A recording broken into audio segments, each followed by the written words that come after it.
Thank you and welcome. Good afternoon to everyone that's here for this workshop. I'm Professor Sophia Zungas from Monash University, the Head of School of Public Health and Preventive Medicine. And we welcome and we're very delighted to be co-hosting with the M8 Alliance this workshop on future-proofing healthcare in the Asia Pacific. And we're going to take a focus on utilising science and evidence in partnership with communities. We have a fabulous cast of presenters from across our region, and this is a real prelude to the regional meeting that we'll be hosting in Melbourne next year in April. So welcome to all of you. We thank you for being here. I'm going to start by introducing our distinguished panel. And then at the end of the presentations we will have a discussion and a debate, and we're happy to take any of your questions. Just in starting, we have a unique opportunity to strengthen partnerships in the Asia Pacific, and we'll be hosting the regional meeting of the World Health Summit in Melbourne next year. This is the first regional meeting focused on the Asia Pacific, and the meeting will be over 3 days with 30 sessions and 100 speakers from our region. I hope you all agree. We invite you to come and join us to a very vibrant and friendly city in Melbourne. The key themes of that meeting, which we will be sharing some of the learnings and areas of discussion and debate around today, are around thriving communities and health, how we live well and live better together, climate change and health, responding to the climate emergency, which is a particular concern for our region and the island nations in our region, geopolitics and health, how we achieve equity within and across borders. And we hope to have a real focus at that meeting around equity and decolonisation, Indigenous health, First Nations health, health on women and girls, and a number of other areas to give you a sense of the topics that are already been identified as important. The meeting will be a unique opportunity to take a solutions-focused approach, and these are the questions that we're asking ourselves and we're asking the contributors to think about, and we hope that the people that attend are able to think about and contribute to the discussion and the declaration moving forward. What would it take to achieve and sustain better health and well-being for people in the Asia Pacific over the next 5 to 10 years? What are the strengths we can build on? What are the systems that need to change or evolve? And how can evidence, innovation and policy unite to address our region's most critical health challenges? So this is the approach, and this is the challenge that we have to bring us together and convene that dialogue and discussion. So I'm moving on to today's session and today's presenters, who will be presenting across 4 key areas that we hope to further then highlight and discuss at the regional meeting. What I will do is present my esteemed colleagues. They will each have their presentation and then we'll come together in a panel discussion, and we hope that you'll feel free and comfortable to contribute questions or comments as part of that panel discussion. My first presenter, I have great pleasure in introducing Professor Chan. Professor Chan is the Dean of the College of Medicine, Nursing and Health Sciences. The Dean of the College of Public Health at National Taiwan University in Taiwan. And he will be our first speaker. Our second speaker is Associate Professor Claudia Stănescu. Claudia is Associate Professor in Public Health at Monash University, Indonesia. Our second speaker is Dr. Professor William May, and Dr. May is the Head of the College of Medicine and Nursing Dean at Fiji National University. And our final esteemed colleague is Professor Dr. Teo, and Dr. Teo is the Dean Public Health at the National University of Singapore, and we welcome him to our panel today. So, without further ado, I'm going to invite our first speaker, Professor Chan, to do his presentation. Thank you, Professor Chan.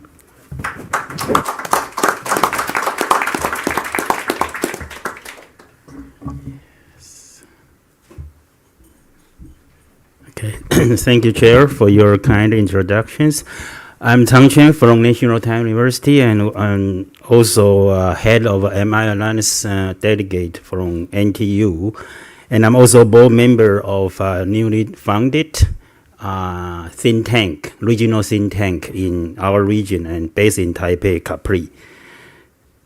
So I will start walk through with you the past 4 years we have been through. If you look this slide from top down, and you see we have been hit many times by the mutations of SARS-CoV-2 over the years.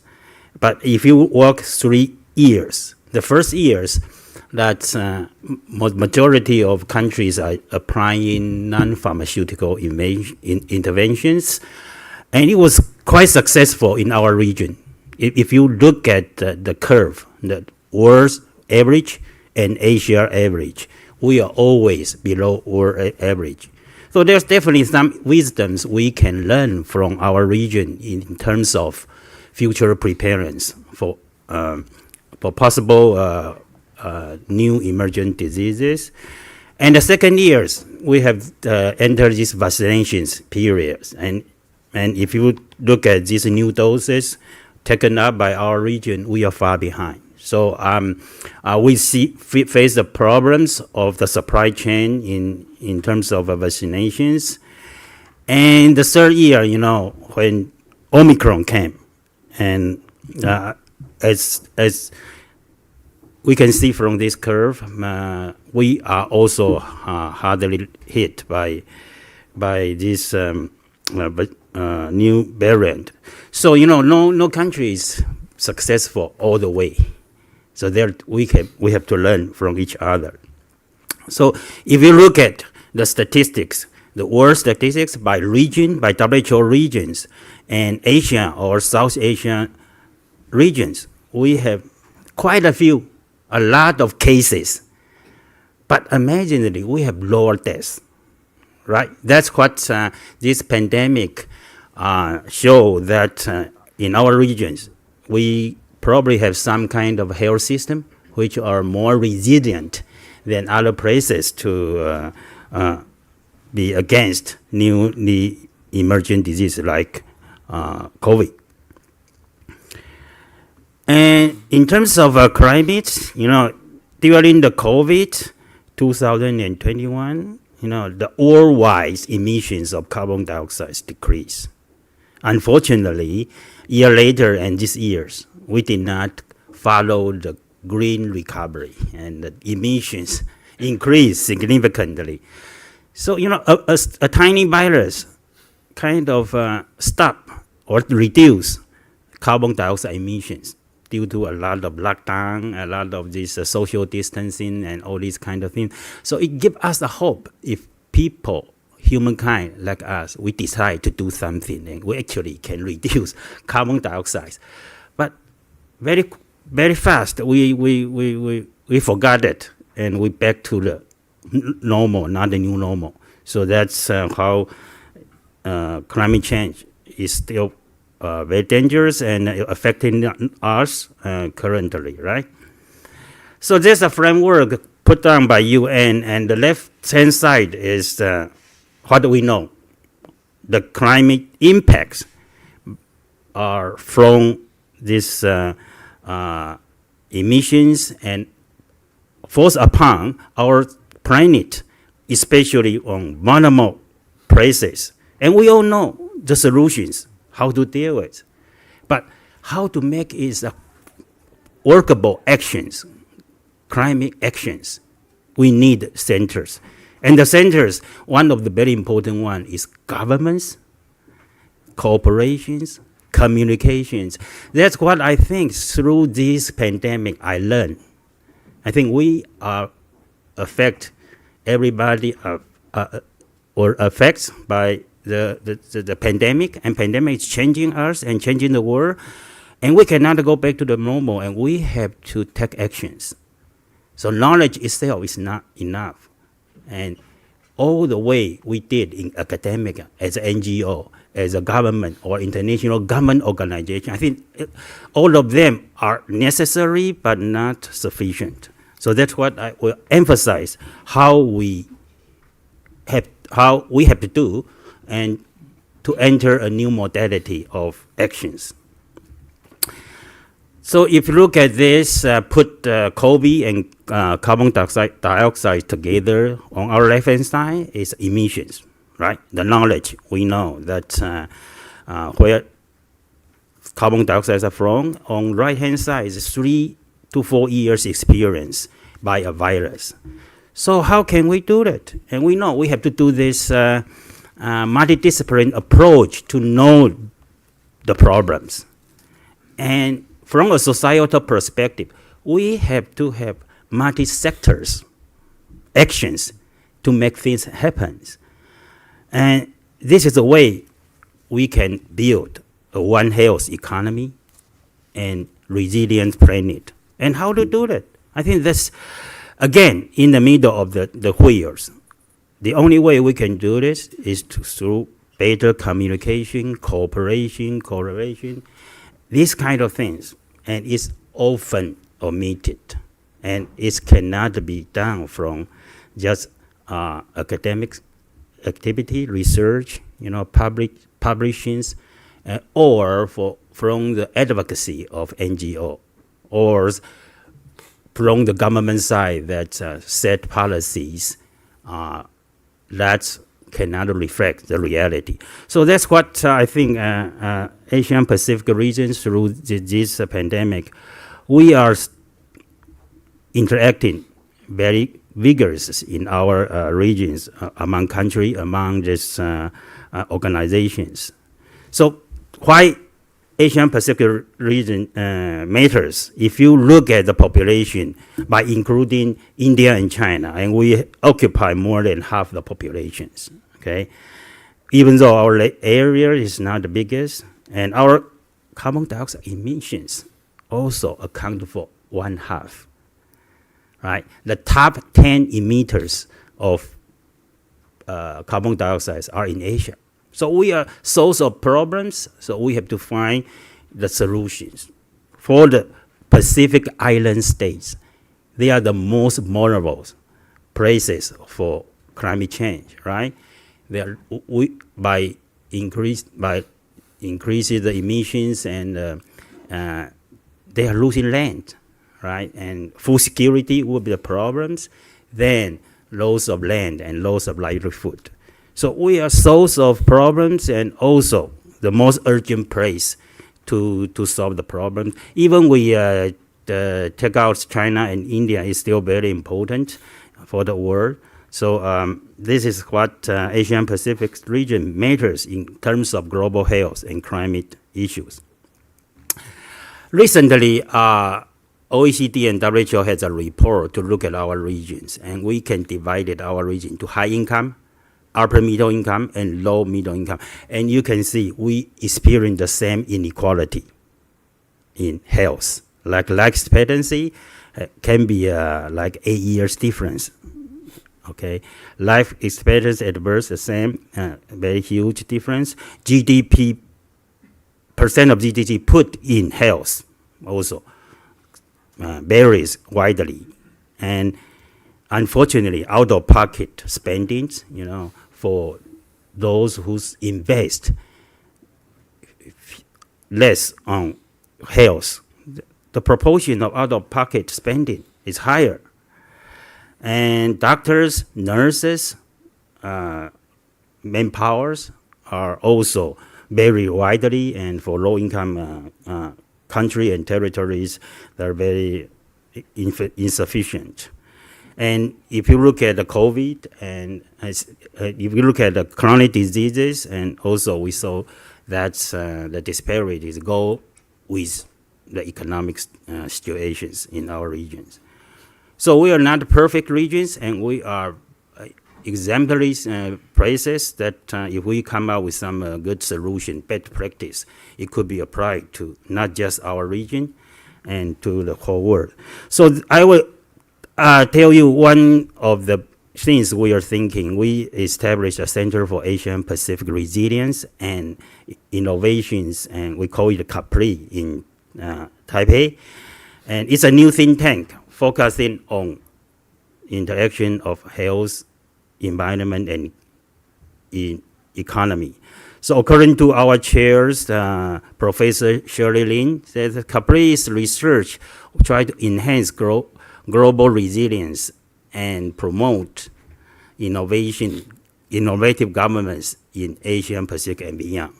And we have a chair of International Advisory Councils, former Prime Minister Malcolm of Australia, Malcolm Turnbull, and he has said this in our annual meeting: is in the Asian Pacific, Capri is making a real difference in health, environmental, political resistance, so that we can withstand shocks.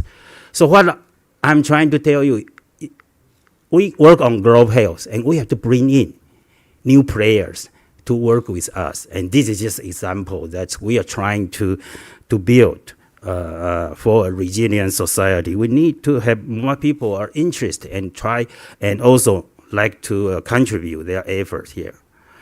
So we were in Singapore, thanks to the invitation of YY.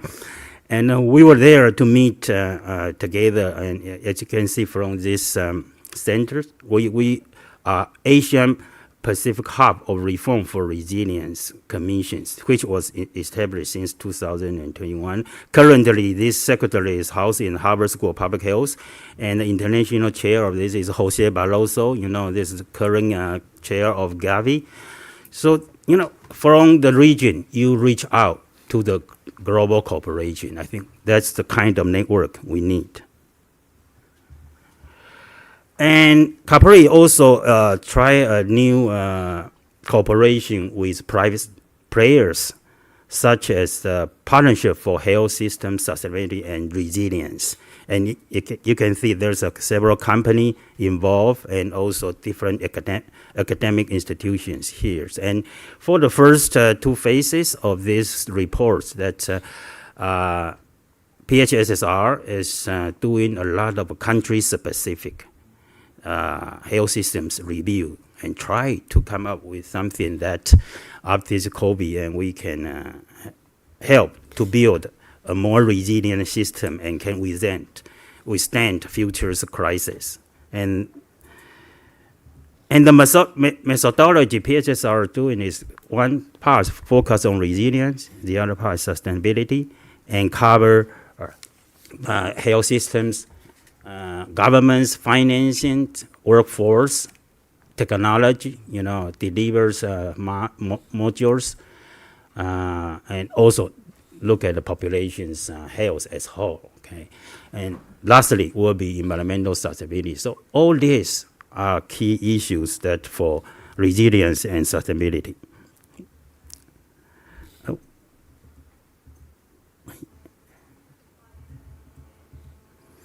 And how can we impact? And one way is through this publication is normal, and also like partnering with the national government, try to convince us, or activating these global leaders to advocate. So that World Health Summit is a perfect location to do this. I think just we should think of more than these three ways of making impacts of our knowledge. And key findings from first phase, financings, the key message is underfunded, and especially the poor countries. And service delivers workforce, the migration of healthcare workers is a serious problem. And technology, underuse and underinvestment, and population health, so especially this NCD problem is worldwide. And one thing is missing is sustainability. And that's what we will stress more. And as you know, healthcare sectors account about 4 to 5%. So we should do something to do this zero emissions target. So we have to become zero first, then to help others. But it will be very difficult for low-income countries who are short of financial support, technology, and also in urgent need for healthcare improvements. So how to deal with it is a big challenge. And we think we can come up with some good policy innovation to do that through this CAPRI or PHSSR's research. So if you want to learn more of these two type of cooperation, just a website, and you can check it more. So in the end, I think I want to convey a message in this World Health Summit panel discussion is we need to think about new modality. Every one of us, either you're from industry, from academic, or from NGOs, from the government, we need to think about new modality of cooperations, which will beyond our individuals' capacity before, and will go beyond our limitation of our institutions. And we are learning, and we will discuss more in Melbourne, and hopefully we can give you more concrete suggestions there. Thank you very much.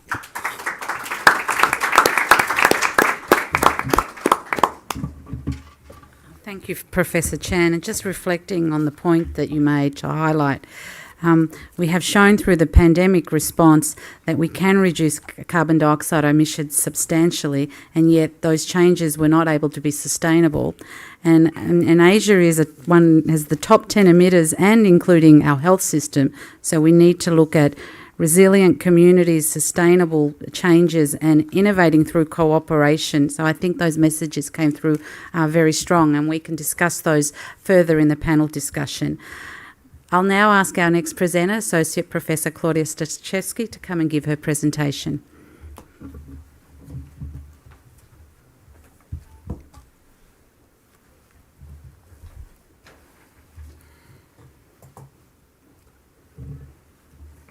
Thank you, Sophia, and thanks everyone for joining the session on a late afternoon on a Monday. I'm excited to add to the ongoing conversation in equity today, particularly in relation to academic community partnerships in global health, and particularly with communities that have been historically exploited, disadvantaged, criminalized, and otherwise systematically marginalized.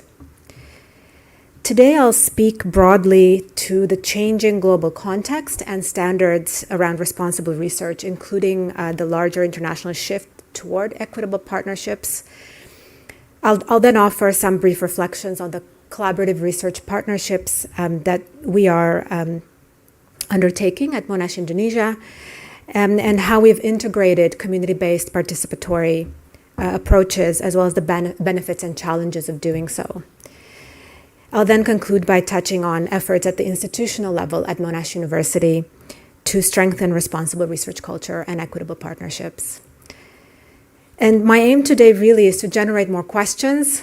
I don't have the answers to many of these, but I hope this will provide more opportunity for dialogue that we can discuss today as well as at the regional meeting.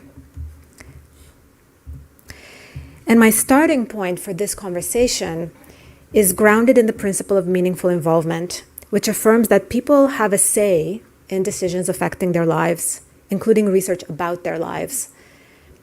The Brazilian scholar Paulo Freire wrote that any situation in which some prevent others from engaging in the process of inquiry is one of violence.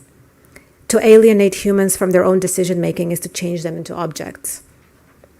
If our purpose in the session is to think purposefully, strategically, and ethically about what it would take to achieve and sustain better health and well-being for people in the Asia-Pacific over the next decade, we need to talk about the how of doing responsible research and engaging equitably with communities, and particularly with the most marginalized communities. We need to discuss issues of power and privilege within the research process and identify the systems that we need to change to allow for that shift.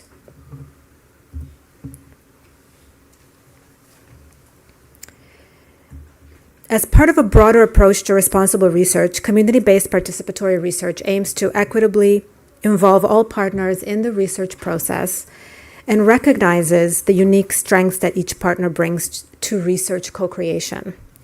It has the aim of combining knowledge creation with action towards social change. And there are many frameworks out there for equitable research production. Community-based participatory research is just one.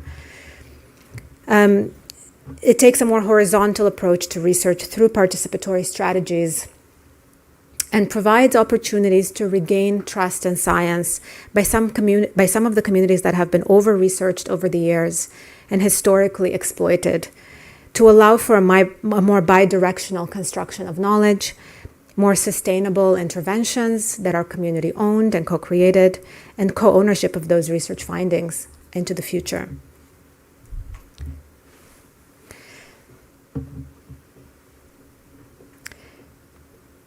Globally, conversations around the inherent contradictions of power and privilege in research have become increasingly urgent in recent years.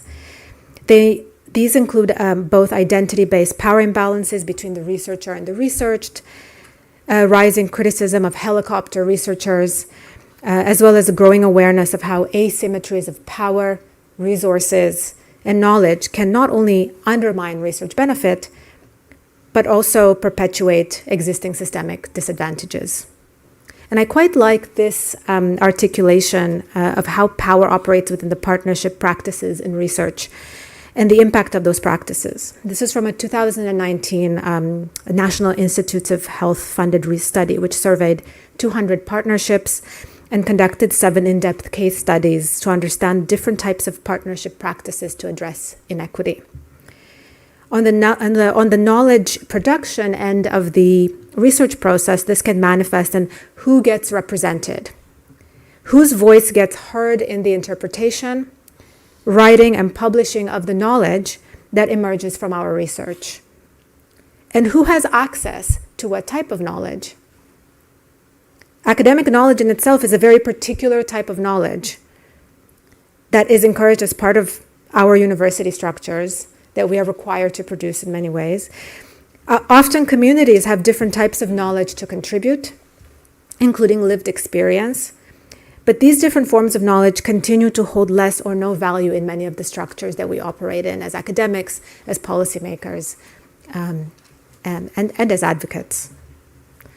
The other major challenge that this illustrates is that, and that we need to contend with, is that of course, a history of oppression, abuse, and exploitation that I mentioned earlier in health research with many marginalized communities, including in Australia and other parts of Asia Pacific.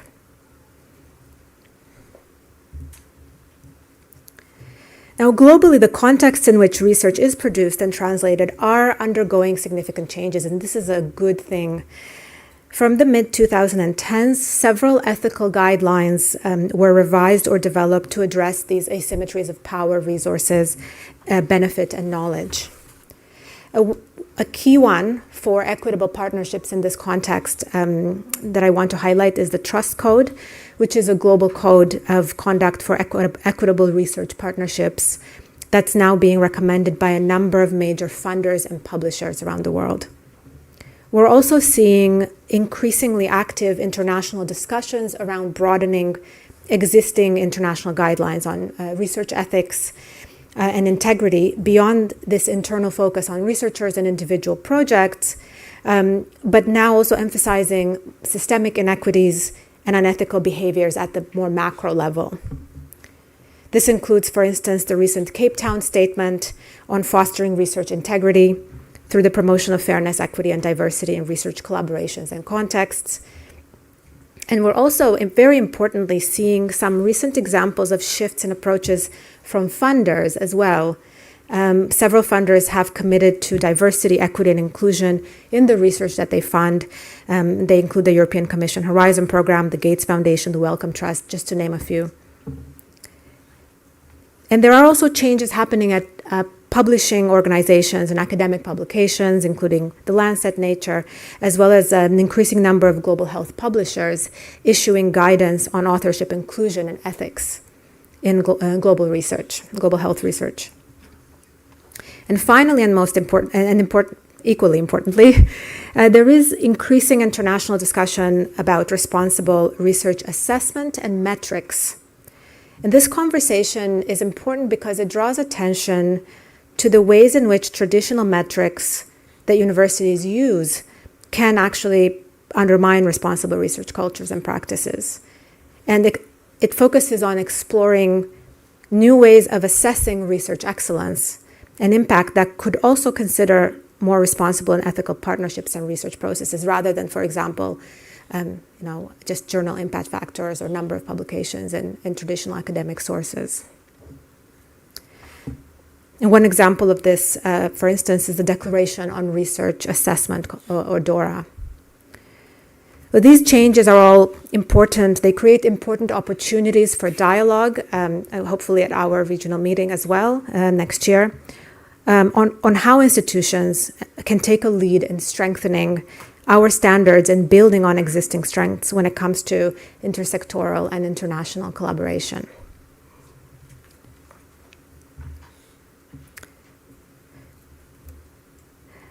I just wanted to put up this visual here from the Nothing About Us Without Us manifesto. It's an older piece of writing in the context of drug policy and work with people who use drugs. That is my expertise. And it's an important one. It remains relevant today. And it's around the meaningful involvement of, in this case, the people who use drugs, which has been really helpful in guiding my work with communities. As not just with people who use drugs, but with other groups as well. And this example, what I like about it is that it models the involvement of people who use drugs in research, with the lowest level being, as research objects, patients, beneficiaries, to then the highest level that I hope we aspire to, where people about whom research is conducted are treated as equal partners in decision-making forums, and are also practically supported, financially supported, in other ways supported, to engage in their research, considering their often complex needs. So I want to draw on briefly on some examples that we've worked on in Indonesia. One of the community-led projects we've worked on has been implemented in the context of a long-term partnership with the community of people who use drugs in Indonesia. This was a respondent-driven sampling study among more than 700 women who inject drugs across 3 provinces. This partnership also involved the universities of Oxford, University of Atmajaya in Jakarta, the National Network of People Who Use Drugs in Indonesia, as well as 7 community-led organizations working at the local level in the district where the study was implemented. And one of the most telling aspects of how a research project engages community is around funding and decisions made around budget. Nobody wants to talk about money. Early on, when we began planning this work, we made a commitment to work together on developing grant proposals and making joint decisions on budget. And the aim of this was to get to a place where the division of funds was truly equitable and based on real contributions to the project. And this process was really challenging because the organizations that we worked with were constantly competing to chase the next grant. They're small organizations for the most part, usually with project-based funding. They were always fighting to survive. So these conversations that we were having around funding as researchers working with community organizations were very challenging. And they often revealed the power dynamics that already existed in our team, but perhaps would never be talked about otherwise. And this process, these conversations extended then to study design and co-developing a shared mission and decision-making structure.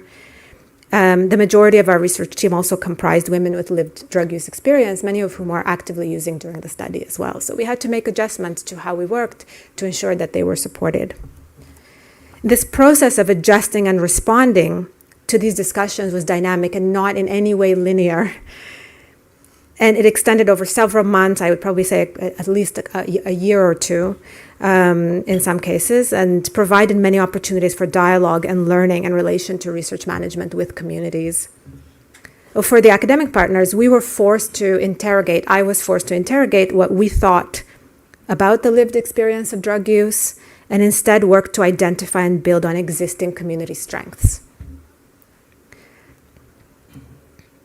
And just when it comes to the dissemination of research findings, the one key lesson that I want to highlight from this example was the importance of providing mentorship and skills training for the community researchers.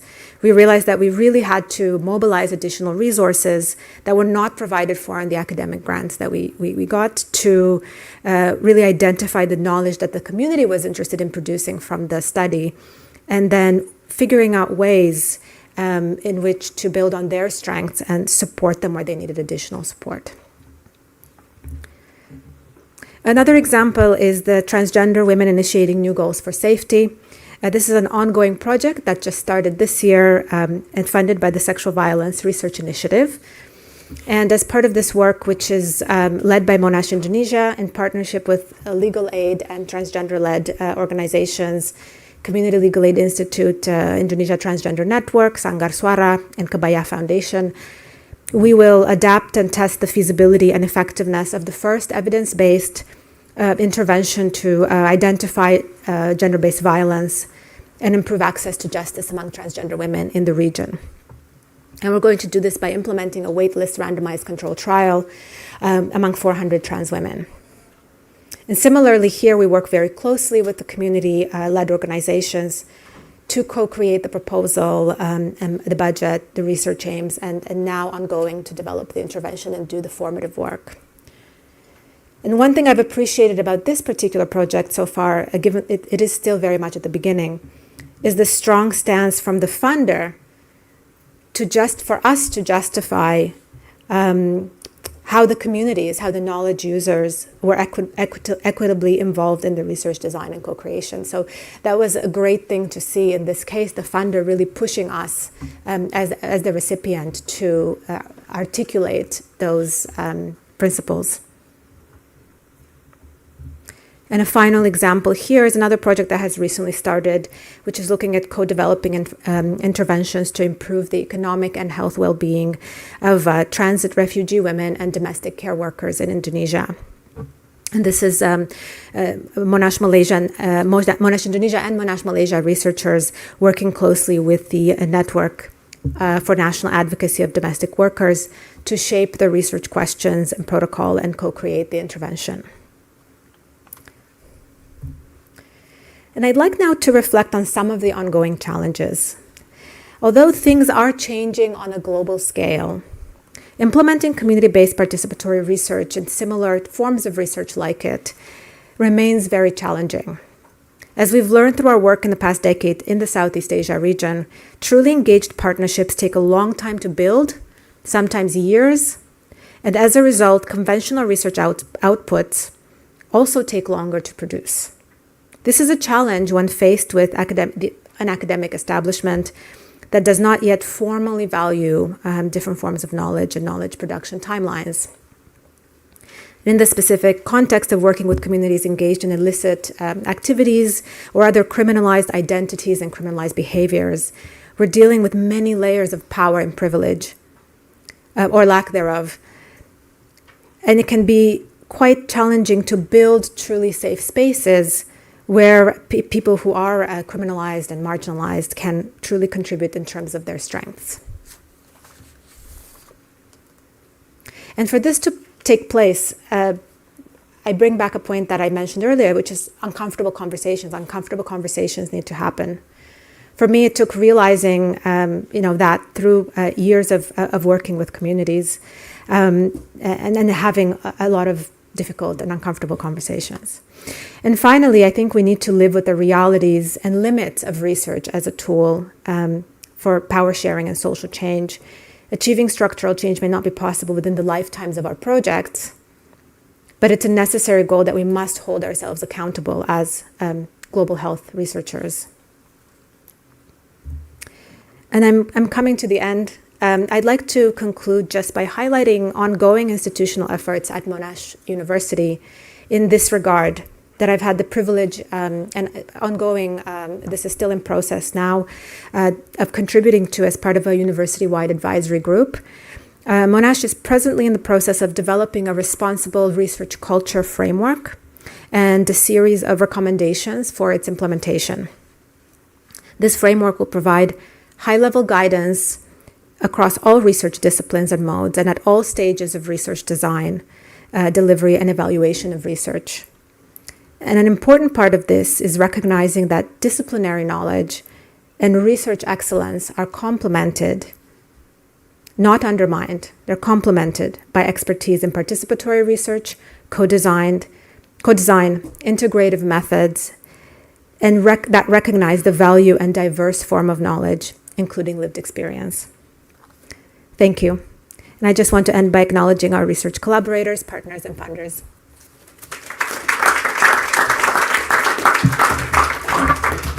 Thank you, Professor Stachewski. And really wanted to highlight that you've stimulated us in thinking about what we think, how we define meaningful involvement, the role of participatory research, contemporary participatory research, and how we may create ethical guidelines and frameworks that assist us in that work. So thank you so much. And also the importance of skills training for our community participants. We must not forego upskilling our communities in thinking and contributing to that work. So thank you very much. We'll talk a little bit more about that in our panel discussion. And I would like to now invite Professor Dr. William May from the Fiji National University to give his presentation. Thank you.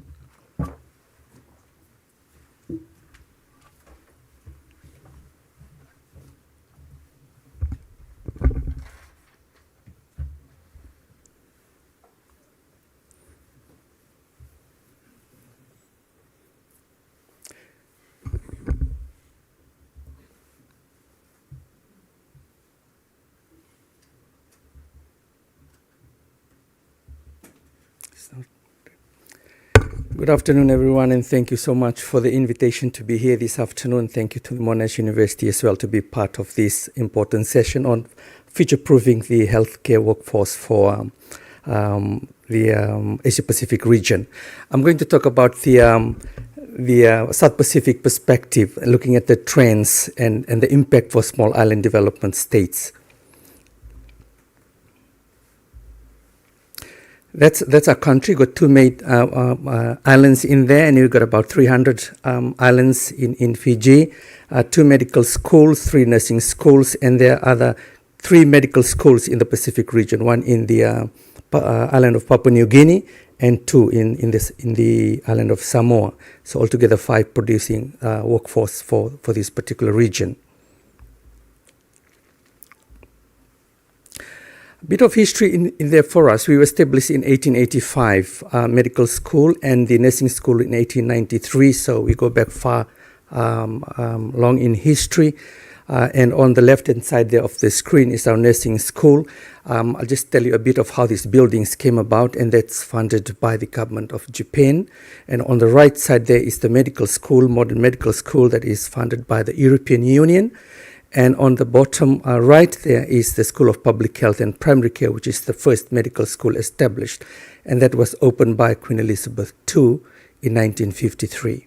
So I'm just sharing a bit of history in here to inform us that, you know, we existed based on partnerships and we survived through partnerships to where we are today. And that's a bit of our history. Although we're a national university, it's 13 years old, we are more than 140. Close to 140 in our establishment. Well, we've been threatened by closed downs a few years, very fragile at that time, but we've come about, with resilience to be where we are today. That's the region we look after from the Fiji National University and train in the health care or health workforce space. Right far north is the Federated State of Micronesia, the Northern Pacific region, including Kiribati and those group of islands. And we go right far south to the Kingdom of Tonga, and we also take in international students from Australia and New Zealand, and some as well from other countries in Asia, particularly India.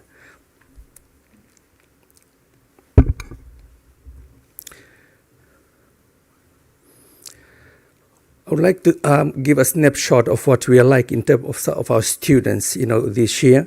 Apart from students in the country, local and regional students and international students, and these regional students, particularly international students, form about 2% of our intake, and regional students usually varies between 20 and 30% of our intake. An average of about 2,600, 2,700 in a year across the 5 schools: School of Medical Sciences, School of Nursing, School of Dentistry and Oral Health, and also the School of Health Sciences. I'm excited to say that for our intakes, 75% of our intake every year are females. Okay. And that's projecting what the workforce is going to look like or has looked like over the years. And this shifted about 15 years ago. We observed the shift to a predominantly female-dominant students within our medical school. And majority of those are undergraduates. Unlike some universities where you've got colleges to train postgraduates, we train our own postgraduates in clinical areas within the university with a lot of support from the Australasian colleges of physician, gynecologists, etc., and also from the public health sector. I'm going to take you through what actually happens now in the small island development states in terms of the health workforce and looking at the Pacific in this context.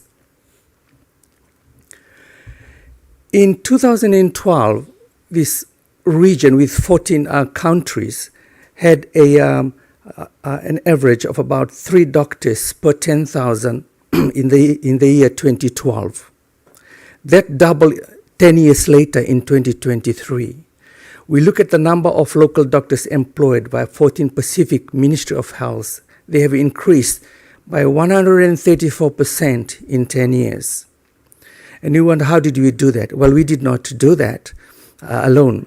That happened because there were foreign-trained medical students, foreign-trained doctors, particularly from Cuba, as well as Morocco and China. So there was a flood of foreign-trained graduates from these countries to supplement the workforce within the region. And our institution was engaged in the assessment of students, who came back to their countries and actually build up the workforce for the first 2 or 3 years while integrating them within their countries to supplement the workforce. In some of these islands, if you probably don't see them in the map because they are too small, they are dots, and some of them are well below the size of a dot on the maps. But losing one is losing far too many in these Pacific Island countries.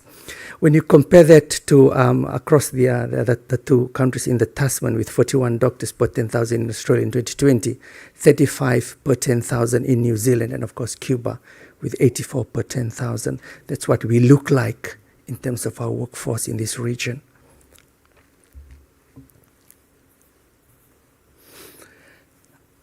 I just want to zoom in on the individual countries. When you look at the number of local doctors per 10,000 in the last 10 years, you look at some of the small island countries in there, like Cook Islands, Niue, with the red arrows, above those yellow lines, Tokelau. Although there is a drop, when you look at the number of doctors per 10,000, it's still quite very high because they've got a very small denominator, small populations. An average of, it's more than 50% of this country with less than 10 doctors or less than a doctor per 10,000 population. In Fiji, we enjoyed 10.3.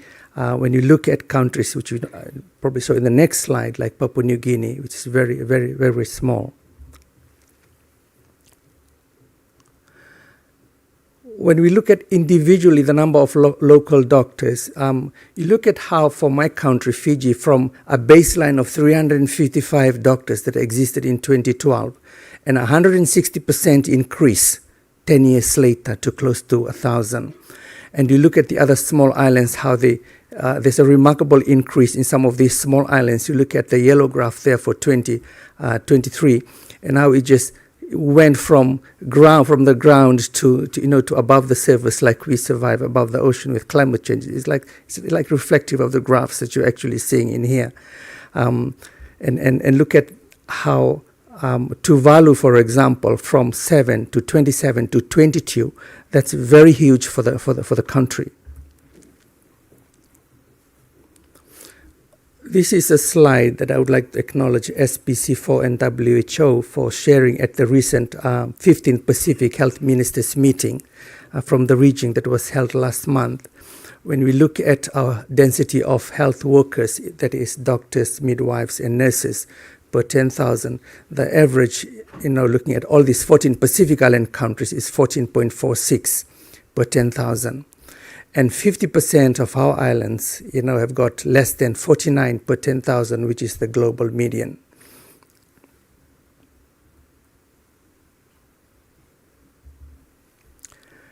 some context for our home country, Fiji, in terms of workforce mobility. By background, we graduate in our nursing school about 200 nurses per year, with the graduates that we're expecting from a new producer, in one of the institutions, the third one this year, will produce 260 nurses a year between the three schools from this year. When you look at the doctors we graduate, we take in an average between 90 to 100 doctors, 30% of those are from the region. Over the last 5 years, we've graduated an average of 60 doctors that are local doctors, an average of 12 from the region. Put that into perspective, one regional doctor for every 5 local doctors that we produce from our medical institution. Why I'm telling you this, it's important when you look at that and transpose it, on this graph here. When you look at the resignation of our nurses and doctors in the last 5 years, you would appreciate that in 2022, when the borders opened, we lost 729 nurses from the public health system. What does that equate to? That equates to about 20 to 24% of the nursing workforce in the country that we have lost. Okay? So in the last 3 years, you put that together, the nurses and doctors with those two graphs, we do the maths, we've lost about 87% of the total who actually resigned in the last 3 years. So altogether in the last 5 years, we've lost close to half of the nursing workforce in the last 5 years and a third of the doctors in the public health system. Where do they go to? They go to the private sector. They go across the region, so a bit of brain sharing, we call it in the Pacific, rather than draining. And some of them actually migrate to Australia and New Zealand. So it would take, given the numbers that we produce, it will take about 5 to 6 years, to go back and patch the gaps in the workforce. So that equates to about setting up another 5 to 6 nursing institutions that produce the same number of workforce, 260 per year, to actually patch the gap. But there's a lag time of 3 years required for training before you start patching the gap. The same trend also happens across all the health cadres in the allied health, as well as, this includes environmental health, the whole works of other cadres. The same trend. You opened the gate in 2022 and we saw the same migration trend as well.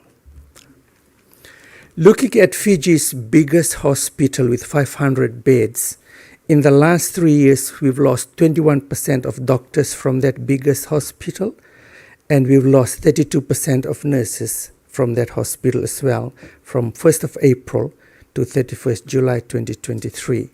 So that has got a significant impact, for us. Was it really due to COVID? That's the question that we've asked ourselves. 55% of doctors and 62% of nurses who actually resigned in the last 3 years had no intention to resign prior to COVID.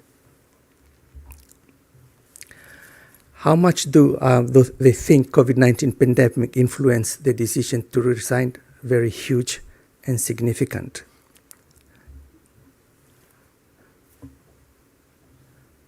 The reasons why our health workforce resign. Some of the reasons are quite common across the region. Some of that may be unique to us, but I would like to believe that some of the reasons, are common across, the regions. Toxic work environment has been attributed to this.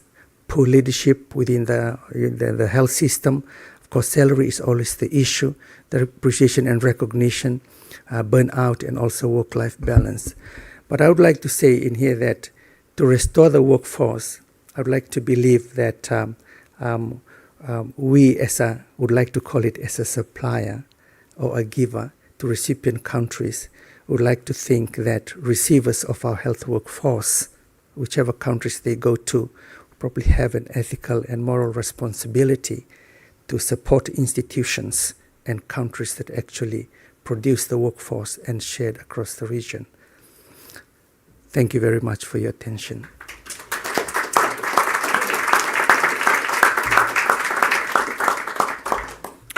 Thank you, Professor May, and I think you've really highlighted the issues around retaining the workforce in the Pacific, the hard work you do in training them, and then the loss of that workforce, and what is our responsibility to recover that workforce given the lag in patching the gap. And I hope we can discuss that further because we have a responsibility.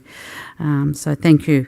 Our final speaker, distinguished speaker, is Professor Teo from Singapore. Thank you, Professor Teo, for your presentation.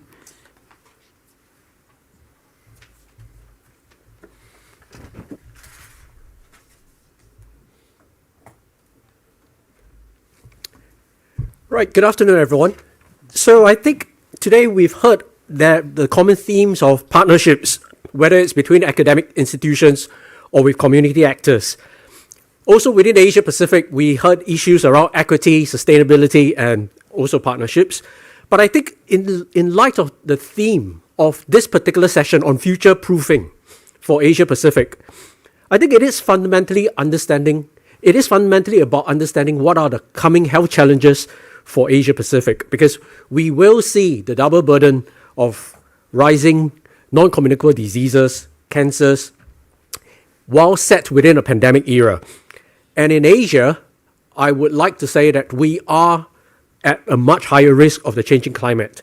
So there is also, from what Professor William May highlighted, there is a persistent, unsustainable shortage of human resource for health through voluntary migration. And I think that's a lot to do with how even local countries ramp up their health systems capacity.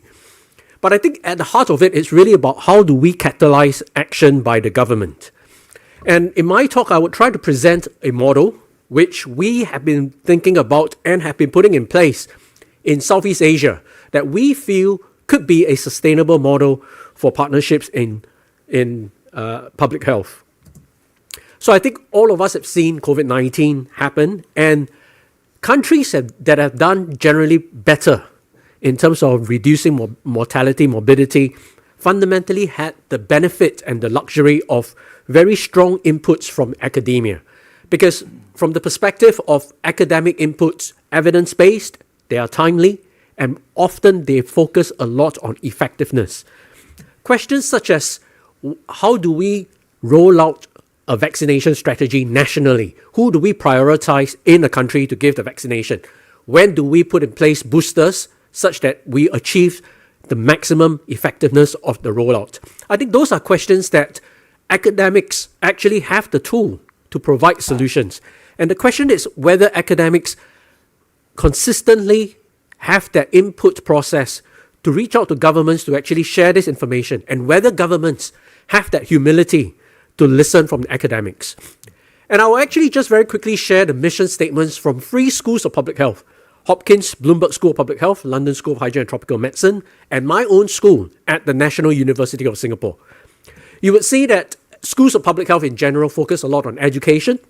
We focus on research, but importantly, all 3 schools of public health have in their mission statement a very focused component on translating that information, the knowledge that is gained from both research and education, to advance global public health.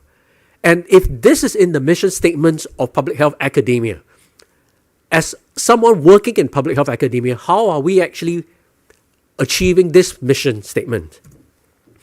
If I now look at what governments focus on, I've given you a snapshot of what professors focus on. What do governments focus on? They think about issues such that they don't bankrupt the government just on the basis of health financing.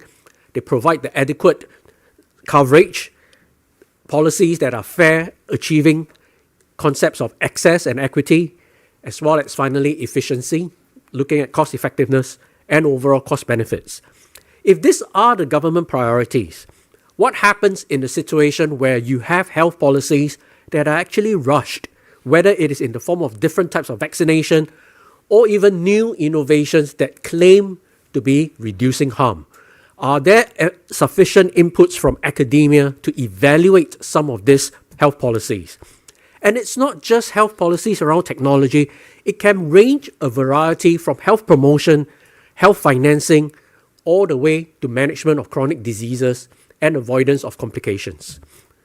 So I will put forward just 4 propositions here that academics can actually benefit policymakers by helping to sound the alarm of what should be the priority.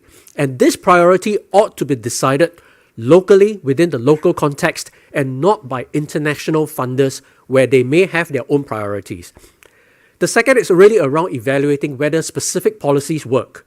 The third is identifying gaps in current policies. And finally, it is the bit about health communications. But every time we think about health communications, there's often this perception that communication is just to the public. But actually, academics equally have that responsibility to communicate to governments and policymakers to make them behave in a particular manner. So I talk about prioritizing actions.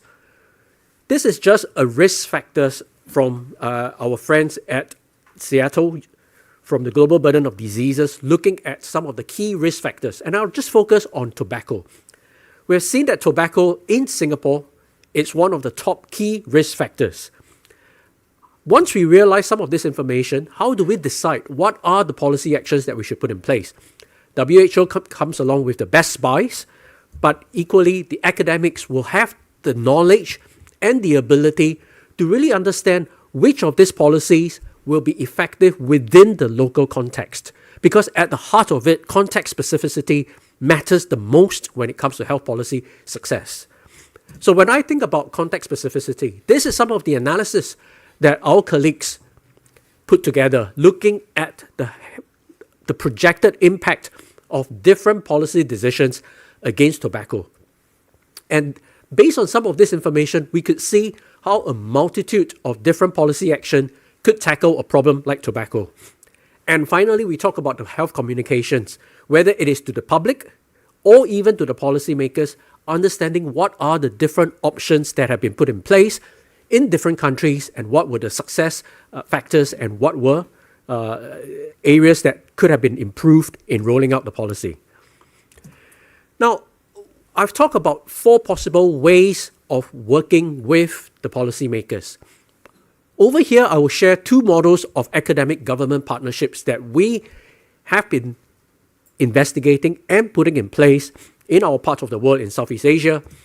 The first is really working very closely with the Ministry of Health of specific countries. So I will highlight 2 examples here. The first is actually with the Cambodian Ministry of Health.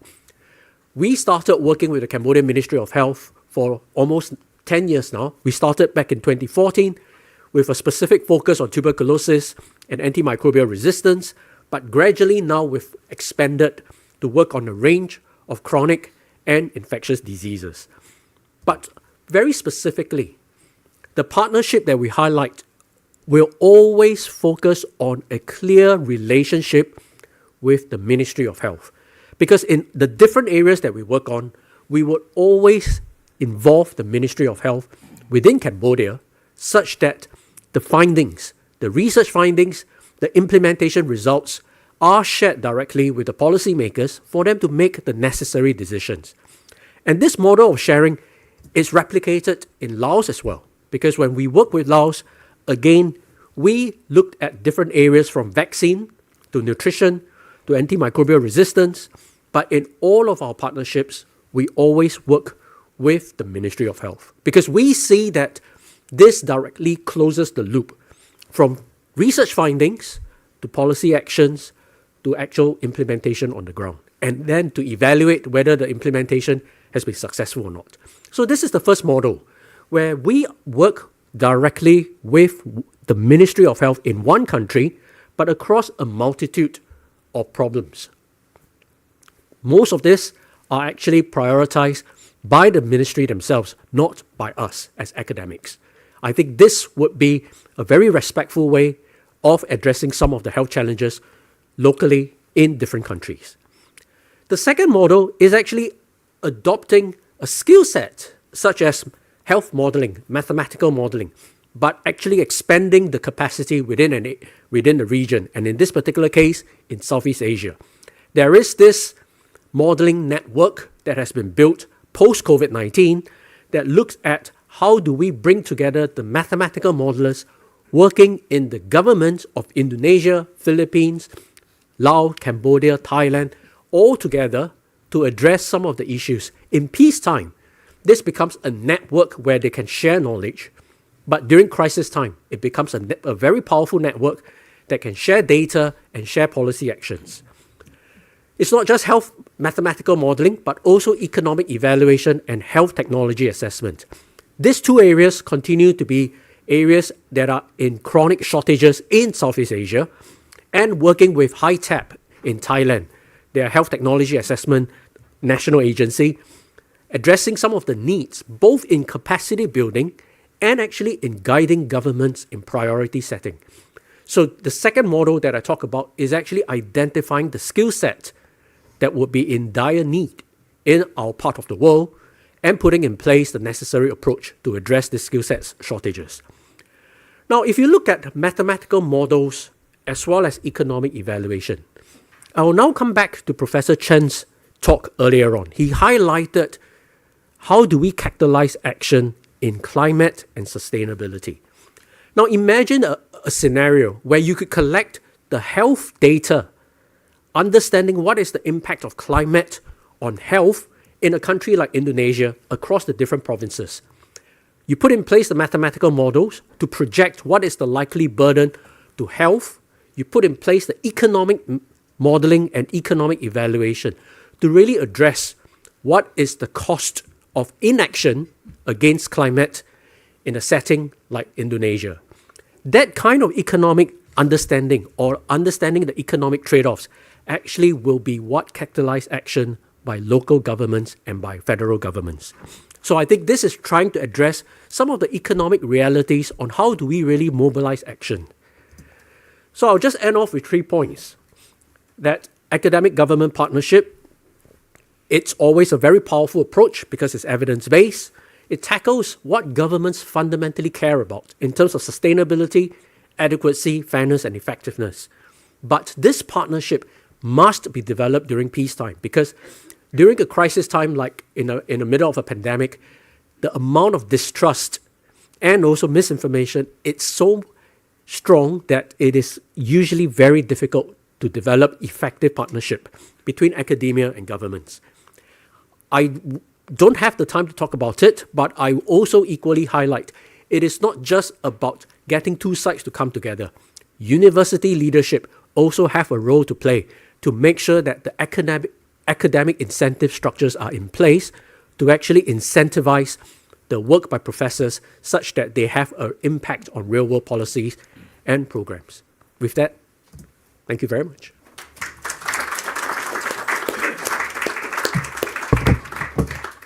I'm sure you'll all agree, another compelling case put forward and great examples of working with ministries of health across many countries, Professor Teo, but also networking that expertise, which I think is a unique proposition that we haven't necessarily thought about, but how we can do that across the globe as well, because these are the people on the ground doing the work. And if they're talking to each other, there'll be much more effective communication and sharing of innovation or developments in a faster way. So thank you so much. So we're going to proceed to our panel discussion. And I'm happy to take any burning questions from the floor. Yes, immediately. Great. So we'll start off. We've got microphones. Thank you.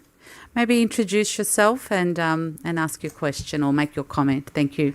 Thank you very much for the floor. So my name is Manchuri Sangmuang. I'm actually from Thailand. I'm the chairperson of the Asia Pacific region of the International Pharmaceutical Student Federation. So I'm representing students in each and every one of your students in every country except Fiji, which is my plan to come to Oceania this year. So looking forward to get a contact from you professors. First of all, I would like to thank to all of your work. I know that in the Asia Pacific region, we have challenges that are a bit different from the others because we speak totally different languages and problems and challenges are different even if you are living 10 kilometers away from each other. So one of the things I would like to raise from the youth perspective is that we are representing 20 countries in Asia Pacific regions, 36 member organization of student bodies, 100,000 students from Asia Pacific region coming together to bring pharmacy education, public health, and professional development together. Sorry for the long intro, but what I'm moving on next is that we have been existing in the ecosystem for 25 years, and we also have a lot of more student organization in the region. But I'm so sorry that unfortunately we haven't been mentioned to any of your presentation, and I hope that in the future, maybe this could be a proposal from me as a representative of my organization as well as the youth. So coming on next, I would like to mention that this is something as a pharmacy student, I would like to ask. Is it possible for professors, universities, could you revise your curriculum that we can include the interdisciplinary policy or global health policy in the classroom? We have been studying differently, individually, far too long. I have been studying only pharmacy. Doctors, medical students didn't know what I'm studying, and they kind of do not respect me in a way, and I feel like that respect is not earned alone, but it needs to be taught, and it should be taught during the time that they were together in the university. Because the opportunity is that, your students will become professors. Thank you. Your students will become government sectors. Nonetheless, they will become private sectors. So these students are not just going to be the academics part where you just bargain with the government. But what if they went to class together and in the end they agree on the same term, on the same policy? I believe it will be pushing forward so that they know at the bottom of their heart that it takes everyone effort to become one. Thank you so much. Okay, thank you. Very good comments and questions. We'll go to the other comments first, but I might ask some of our panellists. William, you teach, you have nursing students, you have allied health students, you have medical students. The comment was, how can we look at integrating our curricula so there's a shared understanding of and learning across those curricula? And as you know, in medical care, it's multidisciplinary care now. It's certainly in our country. How do we engage with our students so that learning is happening well before they're put out into the clinical context? And maybe Professor Teo would like to comment as well. Thank you. I think they're working. Are the microphones working? Yeah. Yeah, thank you. I appreciate the concern and the comment from the student, and those are valid comments. One of the issues with medical schools, particularly in our part of the region, is most of the time, as you mentioned, the programs are quite very siloed. And it doesn't happen like that in the workplace. That's why we're working on what we call interprofessional learning. And this, whatever opportunities, for a university, when we have the opportunity to do that, particularly when you say School of Public Health, they actually go out with dentistry and other schools for community projects to work together and understanding what's happening in the public health space. I fully understand that the School of Public Health students are quite well versed with this global health, but there's a bit of a deficiency in that in the mainstream health sciences areas where that's not covered well. So these opportunities in immersing in communities to understand what actually happens in that space and engaging them in our research centers creates that opportunity for students. But there still need to be a lot of work done in this area on how we integrate curriculums to make sure they reflect the real world practice for the students. Yeah, thank you. Professor Ter, did you want to comment as well? Right. Thanks very much for the question. So I think it depends on the aspiration of individual universities, because this is essentially a problem of whether it is a general education model versus a much more focused curriculum. Like, for example, in my university, in the National University of Singapore, we somewhat mimicked, to some extent, the United States model, where there is a general education framework. So students, regardless of what they're doing, they can subscribe to general elective modules. For example, I have social science students, pharmacy students, architect students taking a general elective modules in public health. And that's where I lecture in that module. I talk about the global health of infectious diseases in that particular module. And that actually has an outreach of 1,500 to 1,800 students in a year. And these students don't come from a medical background. They don't come from a public health background. So I think it all depends on what is that aspiration that universities, individual universities have, whether it is a general education framework in the first few years before students eventually specialize. So I think there are some universities out there that already adopt a general model such that students have that cross-disciplinary introduction in their university education. But equally, I had the benefit to study my undergraduate degree in the UK, where it was a very focused curriculum. So there are pros and cons to both models. But I think increasingly what you have highlighted around interdisciplinary, it's important. And that's where, whether it is around having a common curriculum for health science students, which includes pharmacy, medical students, dental, public health, having that common curriculum will make a lot of sense to get that wide exposure because you wouldn't want a medical student not to have a basic understanding of how health systems or health financing actually works. Yeah. Good. All right, other questions. I'm going to go to, there's quite a lot. We'll go to the back and then come to the front again, just to be fair for those in the back. Just on this side. Yeah, well, thank you very much. My name's John Wong from Singapore. Well, firstly, just in terms of that comment about interdisciplinary, interprofessional training, it's also when people practice. So certainly, as Professor Teo was mentioning, in Singapore, when students go to the wards, they actually see interdisciplinary teams practicing, doctors, nurses, and pharmacists practicing as a team.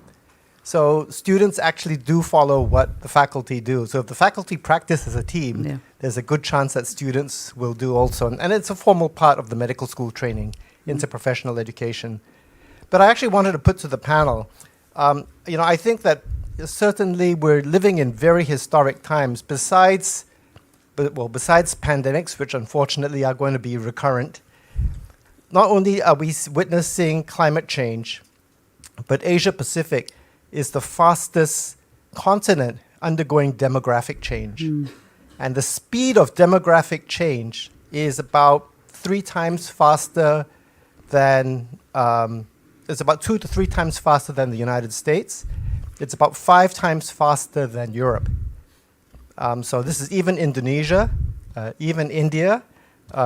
Singapore is probably the second fastest, or Singapore after South Korea is the second fastest aging country in the world. So I think that when we look about future-proofing healthcare in the Asia Pacific, not only do we need to look at climate change, but we do need to look at demographic change, because in 27 years' time, nearly every other person in many parts of Asia are going to be over 60. And, if we don't invest in health throughout the entire life course, we should be reaching that mentality where just because someone is 60 should be so what? Because we're all living to 80 or 90, and 60 should just be, 60 should just be one milestone in one's life, because one can easily be productive well into their 70s and 80s if health has been invested throughout the life course. Thank you. Yeah, a good question and comment around how we deliver health to our ageing populations, and I might put it to the panel. Maybe Professor Chang, did you want to make any comment from your experience and what you're observing in Taiwan? Yeah, thank you, John, for your very valuable comments. Yes, this is also a very specific characteristics of Asian Pacific regions. We are one of the fast aging society in the world. So Japan is the first one to be a super aged society. So what can we learn from these areas? The health system or long-term care systems being formulated, be insured, and be taken care. In Asia, different countries, different models. Some rely on foreign workers, to take care of the elderly at home. Some rely on institutionalized care. And some even relies on robots, right, in the futures. And so I think that's a very important demographic change on top of the climate change and pandemic preparedness. So I think that's should be dealt with. And together with the students allowing voices of changing the curriculums, I think as a professors, we have to find a way to change it, because medical education is very hierarchical, very parochial. I think that's not sufficient to deal with any challenge in the future. So I think YY has already mentioned the leadership has to incentivize change. So curriculums reform is one that we learned from this emergence crisis that we have to deal. So all the discipline, all the science we are doing is to deal with the problems, right? And the problems now is so obvious, so we have to change. And we, even though it's very difficult, but we have to do that. Yeah. Okay, thank you. And did anyone else want to comment on that? Or go back to the audience. The question here, back to the front. We've only got 10 minutes, so we will ask for short questions. Okay, I'll make it short, don't worry. My name is Arthur. I'm from the International Pharmaceutical Students Federations. I myself from Hong Kong originally, but then I live in the UK as well. My question is more about the academic government model. Is that it's great to see that academia have this direct connections with the Ministry of Health, but then because if the government collaborates with other NGOs or other organizations that provide funding, how strong is the effect of those organizations on this relationship between academia and government? And also the other thing is that because now, even though we are putting into a multidisciplinary team, we, for example, in the UK, or I believe in other parts of the world, that there is this competing between between healthcare professions, let's just and they would like the government to prioritize them in their healthcare plan, and they may actually give sort of conflicting opinions or to influence the government's sort of idea or proposing a policy, and how do we address this in the model and to make sure that things get done correctly? So I think if I'm interpreting your question correctly, and thank you for that important question, we're talking about managing conflict of interest in the influence in those partnerships, and transparency, because that's really what's really important, especially if there are other actors in these partnerships where we may not understand their hidden agendas. I think, why did you want to comment on that? Anyone can comment on the panel, so feel free. Yeah. I'm just pointing and then starting the conversation. Right. So thanks very much for the question. So I think it comes back to the concept of priority setting. What is the agenda setting process with the local governments? Because one approach that has been very much driving global health thus far has been the ODA agencies or the funders, the international funders, decide what are the programs that they will fund. And typically this would be vertical programs, whether it is around HIV/AIDS, malaria, tuberculosis. But the approach, if you now consider going to ask the local ministries of health, what are some of the biggest problems that you face? And then from that perspective, you identify what are the priorities and what matters most to them. Then I think that changes the dynamics. Whether you are coming in with funding to say that I'm going to run a gene expert trial in Laos, and the Laotian government would usually say that, well, if you are going to fund this, we will gratefully accept. But it's the rollout of gene expert at the highest priority at the moment for their government. Perhaps they wouldn't have that information, but it will distract the government eventually if they have to devote resourcing to support such a rollout of a program. But now if the model is going to them and ask them what matters most to you, let's say malnutrition is a big problem in Southeast Asia. From that basis, work backwards and find who are the funders that are willing to provide solutions and fundings to address the problem of malnutrition. I think that fundamentally changes the whole concept of how do we approach global health, whether we follow the money or we follow the problems. And I think traditionally we have been going with the model of following the money. But what we're proposing right now is actually respectfully ask what are the problems and challenges that you have, and then start from those problems to work backwards and find the money and the talents to support it. I might also ask, I'll come back to you, Professor Chang, but Claudia, because you talked a lot about including communities, particularly marginalised communities. I think it's relevant to the question here because it's not just going to governments, it's actually talking to the people on the ground. What's been your experience around how you approach that? In the context of the government kind of priority setting agenda. No, in the context. In the yeah. way that you work and you Yeah. develop partnerships for...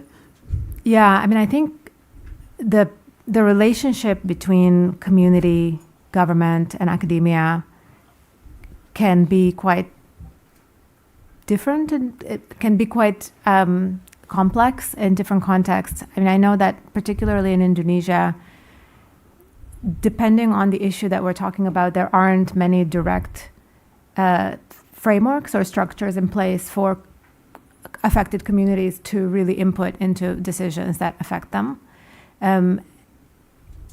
It's been a struggle, I think, in the Indonesian context, and particularly on issues that are a little bit controversial for academics to have input.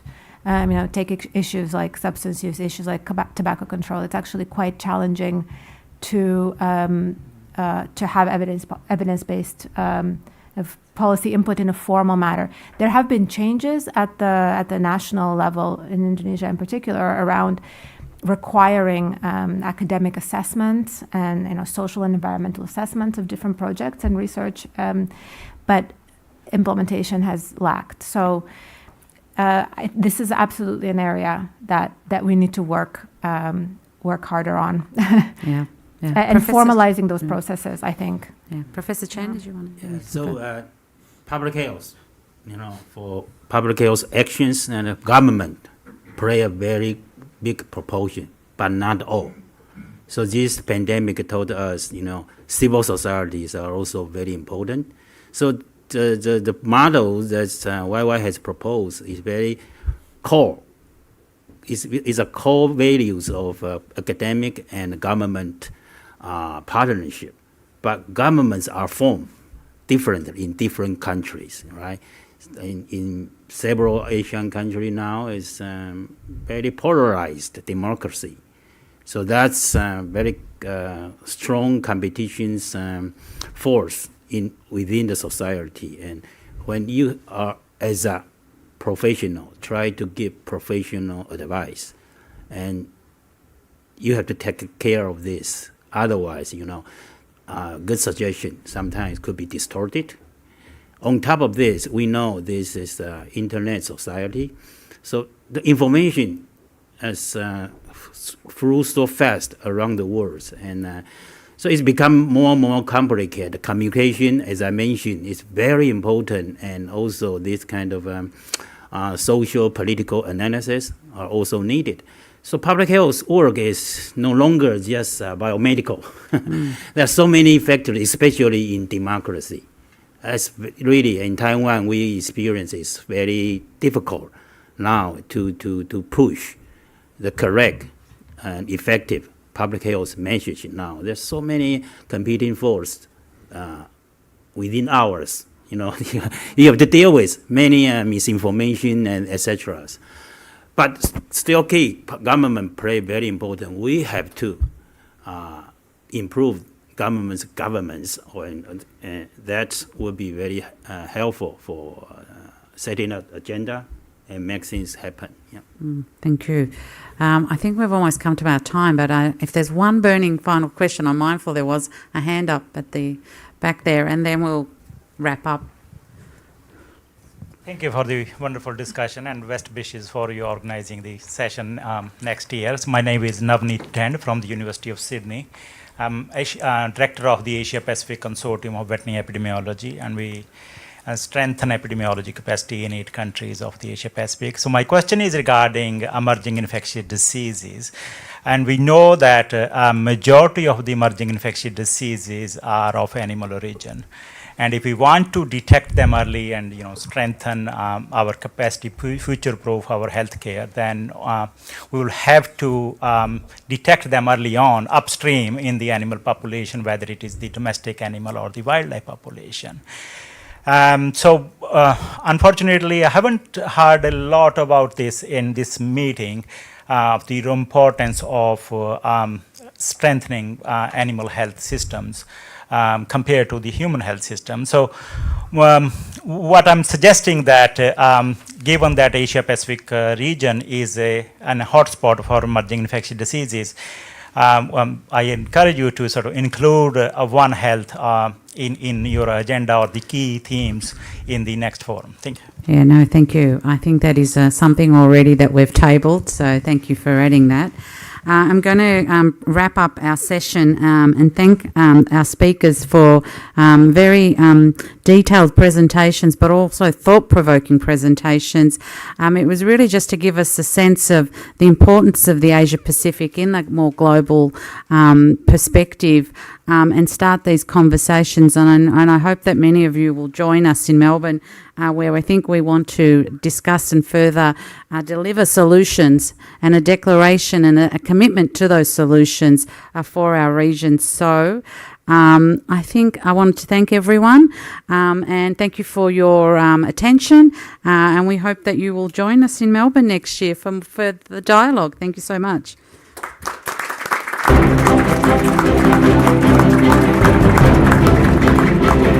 Join us in Melbourne for the World Health Summit regional meeting and help shape the future of healthcare across Asia and the Pacific.